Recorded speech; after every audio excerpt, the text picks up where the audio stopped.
আমরা হাইজেনবার্গের অনিশ্চয়ত নীতি নিয়ে আলোচনা করব, যেটা 1927 সালে হাইজেনবার্গ দিয়ে দেন।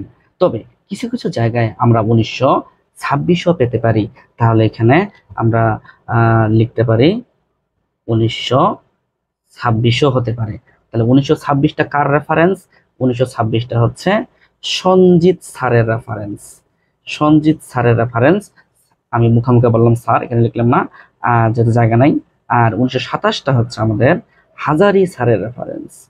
হাজারি স্যার, হাজারি স্যারের রেফারেন্স। তাহলে সাল যেহেতু আমাদের ইম্পর্টেন্ট না, আমরা দুইটাই মনে রাখার চেষ্টা করব। দুইটাই পাওয়া যায় বিভিন্ন বইগুলো ঘাটাঘাটি করলে। আচ্ছা, এখানে কি বলা হয়েছে একটু গবেষণা করে। ইলেকট্রনের অবস্থান ও গতিবেগ একত্রে কখনো সঠিকভাবে নির্ণয় করা সম্ভব নয়। একটু ভালো করে রিডিং করে দেখো একটু কথাটা কি বলা হয়েছে। ইলেকট্রনের অবস্থান ও গতিবেগ একত্রে কখনো সঠিকভাবে নির্ণয় করা সম্ভব নয়। এটি শুধুমাত্র অতি ক্ষুদ্র ও তীব্র বেগে চলমান বা গতিশীল কণা, যা চোখে দেখা যায় না, যেমন ইলেকট্রন, প্রোটন, নিউট্রন ইত্যাদির ক্ষেত্রে প্রযোজ্য। তাহলে সারমর্ম যেটা তোমরা বুঝলা সেটা হচ্ছে ইলেকট্রন অবস্থান এবং গতিবেগ একই সাথে নির্ণয় করা যাবে না। আমরা যদি বাস্তব একটা উদাহরণে যাই, তাহলে মনে করো একটা গাড়ির চাকা। গাড়ির চাকা একটা কল্পনা করো, গাড়ির চাকা, এই যে গাড়ির চাকা আঁকছি আমি, গাড়ির চাকা, এই জিনিসগুলোকে মনে করো গাড়ির চাকার প্লেট। এই গাড়ির চাকার প্লেট কল্পনা করো। হ্যাঁ, এবার গাড়ির চাকার প্লেট, তাহলে কয়টা প্লেট আছে এখানে? 1 2 3 4টা আছে মনে করো। গাড়ির চাকা যখন কি থাকবে, স্থির থাকবে, তখন দেখো তুমি নিজে গুনতে পারতেছো 1 2 3 4, 4টা প্লেট আছে, তাই না? বাট গাড়িটি যখন তোমার কি থাকবে, চলমান থাকবে, গতিশীল থাকবে, তখন দেখবা এই 4টা প্লেট আর তুমি গুনতে পারবা না। চলন্ত অবস্থায় আছে গাড়িটা, তো এটা তখন তুমি কি গুনতে পারবা না। অর্থাৎ এই প্লেট গুলো, এই যে এই প্লেটটা কোন জায়গাটাতে আছে, এটা তুমি নির্ণয় করতে পারবা না। বা কত বেগে বা কিভাবে আছে তার বেগটাও আমরা সহজে নির্ণয় করতে পারবো না একটা নির্দিষ্ট সময়ে। তাহলে এখানে কি বলছি দেখি একটু, জ্ঞানমূলকের জন্য পড়বো আমরা। ইলেকট্রনের অবস্থান ও গতিবেগ একত্রে কখনো সঠিকভাবে নির্ণয় করা যাবে না। একটু 19-20, একটু হেরফের, এগুলো কিন্তু হবেই। এগুলো কিন্তু মেনে নিয়েই আমাদের কাজ করতে হবে। এভাবেই চলে আসতেছে যুগ যুগ ধরে। তা আমরা একটু গবেষণা করে দেখি এর গাণিতিক রূপটা আসলে কি হতে পারে। এর গাণিতিক রূপ আসলে কি হতে পারে সেটা হচ্ছে এরকম: del x into del P greater than equal H by 4 pi. কি বললাম এখানে? আমি ডেল এক্স দ্বারা কি বোঝাচ্ছি সেটা একটু বলে দিচ্ছি। ডেল এক্স দ্বারা আমি কি বোঝাচ্ছি? ডেল এক্স দ্বারা আমি যেটা বোঝাচ্ছি সেটা হচ্ছে অবস্থান অনিশ্চয়তা। ডেল এক্স দ্বারা বোঝাচ্ছে অবস্থান, অবস্থান অনিশ্চয়তা, নিশ্চয়তা। আর ডেল পি দ্বারা কি বোঝাচ্ছে? ডেল পি দ্বারা বোঝাচ্ছে ভরবেগের অনিশ্চয়তা। ডেল পি দ্বারা বোঝাচ্ছে ভরবেগের, ভরবেগের অনিশ্চয়তা কিন্তু বোঝাচ্ছে আমি। পাশাপাশি তুমি জানো এইচ হচ্ছে প্লাঙ্কের ধ্রুবক। প্লাঙ্কের ধ্রুবক যার মান তুমি জানো এসআই এককে 6.626 ইন্টু 10 ইনভার্স 34, আর সিজিএস 10 ইনভার্স 27। এগুলো আমরা মোটামুটি জানি। তাহলে এটা একটা কনস্ট্যান্ট মান, যার মান তুমি জানো এসআই এককে 6.626 into 10 inverse 34 joule second. SI একক লিখলাম, আর সিজিএস লিখলে সবই ঠিক থাকতো, শুধু 10 ইনভার্স 27 হইতো। আচ্ছা, এখন যে বিষয়টা দাঁড়াইলো সেটা হচ্ছে এই রকম দাঁড়াইলো বিষয়টা, যে ডেল এক্স দ্বারা বোঝাচ্ছি অবস্থান অনিশ্চয়তা, আর ডেল পি দ্বারা ভরবেগের অনিশ্চয়তা, আর এস মানে প্লাঙ্কের ধ্রুবক। এখন কথা হচ্ছে অবস্থান অনিশ্চয়তা বলতে কি বুঝাচ্ছি আমি। আমি যদি একটা বাস্তব উদাহরণ দেই, বাস্তবিত দিতে হবে। মনে করো এখানে তোমার একটা কি আছে, একটা লাইন টানলাম আমি, ধরে নিলাম এইটা, এই লাইনটা তোমার 10 সেন্টিমিটারের একটা লাইন। 10 সেন্টিমিটার, পরে চেক করে দেখলাম স্কেল দিয়ে যে 10 সেন্টিমিটার হয়েছে। তারপরে তোমাকে বললাম যে তুমি একটু স্কেল দিয়ে মেপে দেখো তো। তুমি স্কেল দিয়ে মেপে দেখলা, চেক করে দেখলা 9.9 সেন্টিমিটার হয়েছে। আরেকবার চেক করলাম 10 সেন্টিমিটার হয়েছে। আরো একবার কৌতূহল বশত তুমি চেক করলা 10.1 সেন্টিমিটার হয়েছে। এখন অনিশ্চয়তা কত? এখন অনিশ্চয়তা আমি যদি দেখবো, আমি তো একুরেট রাখছি 10, তুমি একবার চেক করলা 9.9, একবার চেক করলা 10, একবার চেক করলা 10.1, তাহলে এখানে পার্থক্য কত হচ্ছে আমি যদি একটু তোমাকে দেখাই, তাহলে পার্থক্য হচ্ছে হাইয়েস্ট কত, 10.1, 10.1 মাইনাস হচ্ছে 9.9, 9.9, তাহলে পার্থক্য কত পাচ্ছি 0.2। তাহলে এই উদাহরণে ডেল এক্স পাচ্ছি অনিশ্চয়তা 0.2 সেন্টিমিটার। এটা এই জিনিসটাকে বোঝাচ্ছে আমি ডেল এক্স, অর্থাৎ অবস্থানের অনিশ্চয়তা। অবস্থানের অনিশ্চয়তা বলতে যে এই লাইনটাকে বোঝাচ্ছি। তুমি যদি আরেকটু ভিতরে ঢুকতে চাও টপিকটার, তাহলে আমরা নিউক্লিয়াস থেকে একটা ব্যাসার্ধ কল্পনা করতে পারি না? এই যে নিউক্লিয়াস থেকে ইলেকট্রনটা কত দূরত্বে আছে, এই যে অবস্থানটা, এটাই 10 সেন্টিমিটার কল্পনা করো। এই যে অবস্থানের অনিশ্চয়তা, এটাকেই এই বলতেছে আমি ডেল এক্স, আর ভর এবং বেগটাকে বলতেছে আমি ডেল পি। তারপরে এইচ হচ্ছে প্লাঙ্কের ধ্রুবক। তবে কিছু কিছু জায়গায় তুমি এটাকে এইভাবেও লিখতে পারো। এখন এটা আবার কিভাবে বুঝলাম, একটু গবেষণা যদি তুমি করো তাহলে কিন্তু ঠিকই পাবা। এটা এখানে দেখাই তোমাকে এই কালো কলম দিয়ে, আমি একটু রাফ পাতায় তোমাকে দেখাচ্ছি। দেখো, del x into del P greater than equal half into H by twice pi. এই এইচ বাই টোয়াইস পাই জিনিসটা হচ্ছে তোমার এইচ কাট। তাহলে কি দাঁড়াইলো?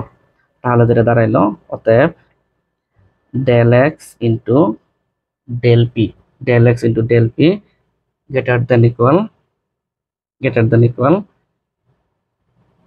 H cut by 2। এখানে এইচ বাই 4 পাই অবলিক দিয়ে লিখতে পারি এইচ কাট বাই 2। আমরা দেখে আসলাম del x into del P greater than equal H by 4 pi, অথবা অবলিক দিয়ে লিখতে পারি এইচ কাট বাই 2। এটা লিখে আসলাম, অর্থাৎ লিখতে পারি এইচ কাট বাই 2, যেটা দেখে আসলাম। তো আমরা এই জিনিসটাকে একটু কয়েকভাবে লিখতে পারি, একটু গবেষণা করি দেখি। Del x into del p, তো ভরবেগ তাই না? তো ভরবেগ মানে কি এম ভি, তাহলে এখানে আমি এম ভি লিখলাম greater than equal H by 4 pi লিখলাম। এই বাকিটা অবলিকটা লিখলাম না আমি। এরপরে আমরা দেখি এম এর মান একটা ফিক্সড, একটা নির্দিষ্ট, এখানে খুব একটা সমস্যা হয় না, চেঞ্জ হয় না, এম এর মানটা আমরা জানি সবাই। তাই এটা আমি এই ডেল চিহ্নের সামনে নিয়ে আসবো, তাহলে del x into M del V greater than equal H by 4 pi. এখন আমি চাইলে এটাকে এরকম করতে পারি, ডেল এক্স ইন্টু তোমার আর কি বলা যায়, del V greater than equal H by 4 pi M. এটা কিন্তু আমি লিখতে পারি। তাহলে আমরা একটু গবেষণা করি দেখি আমাদের কিভাবে এমসিকিউ গুলো আসতে পারে। আমাদের এমসিকিউ এটা আসতে পারে যে ভরবেগের তোমার হাইজেনবার্গের অনিশ্চয়তা নীতির গাণিতিক সমীকরণ কোনটি। তাহলে কিন্তু এটা হবে del x into del P greater than equal H by 4 pi oblique লিখতে পারি এইচ কাট বাই 2। তো এই অংশের পরিবর্তে এটাও থাকতে পারে এখানে। এই অপশনও রাইট, এই অপশনও রাইট। কিভাবে করলাম? কারণ আমরা জানি, আমরা কি জানি, ভরবেগ পি ইকুয়াল এম ভি, তাই পি এর জায়গায় এম ভি আমরা বসাই দিলাম, পি এর জায়গায় এম ভি বসাই দিলাম। তারপরে যেহেতু এম এর মান ফিক্সড, মুখস্থ মান আমরা জানি 9.1 ইন্টু 10 ইনভার্স 31 কেজি বা 28 গ্রাম, তাই এমটাকে আমরা এই ডেল চিহ্নের সামনে রাখলাম, তারপরে ওই পাশে ভিটাকে রাখছি, তারপরে আমরা পরবর্তীতে এমটাকে নিচে নামাই দিছি। তাহলে পাচ্ছি del x into del V greater than equal H by 4 pi M. তাহলে এই সমীকরণটা রাইট, এই সমীকরণটা রাইট। কখন কিভাবে ঘোরায় পেঁচায় দিবে আমরা নিজেরাও জানি না। তবে এখান থেকে ম্যাথ আসতে পারে, তবে বোর্ড পরীক্ষা খুব একটা ম্যাথ এগুলো থেকে আসে না। ম্যাথ আসলে কিভাবে আসবে? আমরা কিছুক্ষণ আগে বলে আসলাম বেগের নিশ্চয়তা, ভরবেগের নিশ্চয়তা, হয়তো ডেল ভির মান দেওয়া থাকবে, ডেল এক্স যাবে, বা ডেল এক্স দেওয়া থাকবে ডেল ভি যাবে। অথবা এমনও হইতে পারে বলে দিলে ওনারা যে ডেল এক্স ও ডেল ভি এর মান সমান, ডেল এক্স বের করো। যেহেতু সমান বলছে তাহলে ডেল এক্স ইন্টু আবার ডেল এক্স, তাই না? তাহলে ডেল এক্স স্কোয়ার হবে। তারপরে রুট টুট করে দিলা, এম এর মান হয়তো দেওয়া থাকবে, প্লাঙ্কের মান মুখস্থ, এম এর মান আমরা জানি মুখস্থ, এইচ এর মান মুখস্থ, রুট টুট করে রেজাল্ট নিয়ে আসবো। অথবা এমনও হইতে পারে দুইজনের সমান মান, এই ক্ষেত্রে তুমি ডেল ভি এর মানটা বের করো বা বেগের মানটা বের করো। সেই ক্ষেত্রে তোমার ডেল ভি, এটা যেহেতু এটা যেহেতু সমান, তাহলে এটাও ডেল ভি ইন্টু এটা ডেল ভি, তাহলে ডেল ভি স্কোয়ার, সেখান থেকে ডেল ভিটা রুট টুট করে আমরা হয়তো বের করতে পারি। আমরা একটু পরে এটা নিয়ে মেথে কাজ করব। আমরা এখন ডেল এক্স ও ডেল পি রাশির মান পরস্পর ব্যস্তানুপাতিক, এটা কিন্তু জানবো, এটা কিন্তু বুঝিয়ে বুঝে জানবো, ঠিক আছে? আমরা কি জানলাম একটু বলো তো। আমরা যেটা জানলাম সেটা হচ্ছে, আমি এখানে দুইটা হয়তো পয়েন্ট বের করবো এখান থেকে। আমরা জানি, কি জানি বলো? আমরা জানি del x into del P greater than equal S by 4 pi. তাহলে আমি যদি ধরেই নিই যে আমাদের ডেল পি এর মান দেওয়া আছে, মনে করো ডেল পি এর মান 0 দেওয়া আছে, ডেল পি এর মান কি দেওয়া আছে? 0 দেওয়া আছে। সেক্ষেত্রে মনে করো যে ডেল এক্স বের করব। তাহলে ডেল এক্স যদি বের করি, তাহলে এখানে তোমার এস বাই 4 পাই, তোমার আর কি ডেল পি, ডেল পি, যে ডেল পি এর মান এখানে যখন 0 বসাবো আমি, এখানে যখন 0 বসাবো, তাহলে ডেল এক্স এর মানটা কেমন পাবো বলো তো? ডেল এক্স এর মানটা আমি এখানে ইনফিনিটি পাবো। কেন? কারণ আমি কিছুক্ষণ আগেই বললাম, এই 0 মানটা যদি এখানে বসাই তাহলে কিন্তু ইনফিনিটি আসবে। এই ইনফিনিটি আসা মানে কি? আমরা যদি একটু গবেষণা করে দেখি, ভরবেগ যদি, তোমার ভরবেগের অনিশ্চয়তা যদি একেবারেই কম হয়, ভরবেগের অনিশ্চয়তা যদি একেবারেই কম হয়, তাহলে ডেল এক্স কিন্তু বৃদ্ধি পাচ্ছে এবং অসীমভাবে বৃদ্ধি পাচ্ছে। অনুরূপ ভাবে আমরা যদি এখানেও আসি, এখানেও যদি আমরা বসাই, কি বলে, সূত্রটা লিখি del x into del P greater than equal S by 4 pi. আর এই ক্ষেত্রে যদি আমি ডেল এক্স 0 ধরি, তাহলে ডেল পি কি পেতে পারি দেখি একটু। ডেল পি হচ্ছে এস বাই 4 পাই, এখানে ডেল এক্স এর মান বসাবো। আর আমরা ডেল এক্স এর মান 0 যদি বসাই, তাহলে নিচে তুমি এইচ বাই 4 পাই তো একটা কনস্ট্যান্ট, তাই না? এইচ বাই 4 পাই একটা কি? এইচ বাই 4 পাই একটা ধ্রুবক। আমি যদি একটু আরেকটু তোমাকে বলি, এটা হচ্ছে ধ্রুবক মান একটা, হ্যাঁ, কনস্ট্যান্ট মান, এটা একটা ধ্রুবক মান। তাহলে এখানে যদি 0 বসাও তুমি, তাহলে কোনো কিছুর নিচে 0 মানে কি ইনফিনিটি, তাহলে তোমার ডেল পি এর মানটা ইনফিনিটি হচ্ছে না? আচ্ছা, তাহলে একটা সাপেক্ষে আরেকটা ব্যস্তানুপাতিক কিন্তু হচ্ছে, একটা সাপেক্ষে আরেকটা ব্যস্তানুপাতিক হচ্ছে। আমরা যদি আরেকটু গবেষণা করে দেখি, তাহলে দেখবো ডেল এক্স যদি বাড়াই, এই ডেল পি যদি বাড়াই, ডেল এক্স কমে যাবে, ডেল পি যদি কমাই, ডেল এক্স বেড়ে যাবে। কারণ এই দুইজনের মধ্যে কেমন সম্পর্ক? এই দুইজনের মধ্যে ব্যস্তানুপাতিক সম্পর্ক। আবার যদি আমরা এখানে আসি, ডেল এক্স আর ডেল পি এর মধ্যে কেমন সম্পর্ক? সেম কাহিনী, ব্যস্তানুপাতিক সম্পর্ক, একটা বাড়ালে আরেকটা কমে যাবে, আরেকটা বাড়ালে আরেকটা কমে যাবে। অবস্থানের অনিশ্চয়তা যদি বেশি হয়, ভরবেগের অনিশ্চয়তা কম হবে। ভরবেগের অনিশ্চয়তা যদি বেশি হয়, ভরবেগের অনিশ্চয়তা যদি বেশি হয়, তাহলে অবস্থানের অনিশ্চয়তা কমে যাবে। সেম ঘটনা এদের জন্য প্রযোজ্য। অর্থাৎ আমি যেটা বলতে চাচ্ছি, এই দুইজনের মধ্যে ডেল এক্স ও ডেল পি এর মধ্যে সম্পর্ক ব্যস্তানুপাতিক। কথা ক্লিয়ার? ওকে, আমরা এখন একটা মেথে আসবো, একটা মেথে আসবো। দেখি ম্যাথটা কি বলছে। হিলিয়াম প্লাস আয়নের ইলেকট্রনটি কোনো এক বিশেষ মুহূর্তে নিউক্লিয়াস থেকে 10.5 পিকোমিটার দূরত্বে অবস্থান করে। ইলেকট্রনটির বেগের অনিশ্চয়তা নির্ণয় করো। ইলেকট্রনটির বেগের অনিশ্চয়তা নির্ণয় করো, এরকম একটা কোশ্চেন ওনারা বলছে। তো আমরা মোটামুটি সূত্র তো জেনে আসলাম, del x into del P greater than equal H by 4 pi, এই সূত্র তো জানি। আবার এই সূত্র থেকেও আমরা আরো একটা জিনিস জানি, সেটা হচ্ছে যেটা আলোচনা করে আসলাম, del x into M del V, এটা কিন্তু জেনে আসলাম, তাই না? এটা আর এক্সপ্লেন করার প্রয়োজন নাই। এস বাই 4 পাই, কারণ পি ইকুয়াল যে M V, P equal M V, এমটাকে যেহেতু এম এর মান জানা তাই ডেল এর এই পাশে নিয়ে আসছি, ভিটাকে ওই পাশে রাখছি। এরপরে ওনারা যেহেতু ডেল ভি চাইছে, তাহলে আমি ডেল ভিটাকে নিয়ে আসলাম এই পাশে, এই পাশে নিয়ে আসলাম। তারপর এখানে যেটা লিখবো এইচ বাই 4 পাই, ওই পাশে কি হবে তাহলে ডেল এক্স ওই পাশে চলে গেল, ডেল এক্স চলে গেল, ওই পাশে তোমার চলে গেল কি এমটাও চলে গেল। তাহলে আমরা এবার কোশ্চেনটা পরে দেখি কি কি দেওয়া আছে। এখানে ডেল এক্স এর মান ওনারা দিছে, দেখতে পাচ্ছি কি দিছে, ডেল এক্স এর মান নিউক্লিয়াস থেকে 10.5 পিকোমিটার দূরত্বে অবস্থান করে। এটা অবস্থান করে মানে কি অবস্থানের অনিশ্চয়তা, অবস্থানের অনিশ্চয়তা বোঝাচ্ছে। তাহলে 10.5 পিকোমিটার এখানে নিলাম। এখন পিকোমিটারটাকে মিটারে বানাও, পিকোমিটারটাকে মিটারে কিভাবে বানায়, 10.5 ইন্টু 10 ইনভার্স 12 মিটার।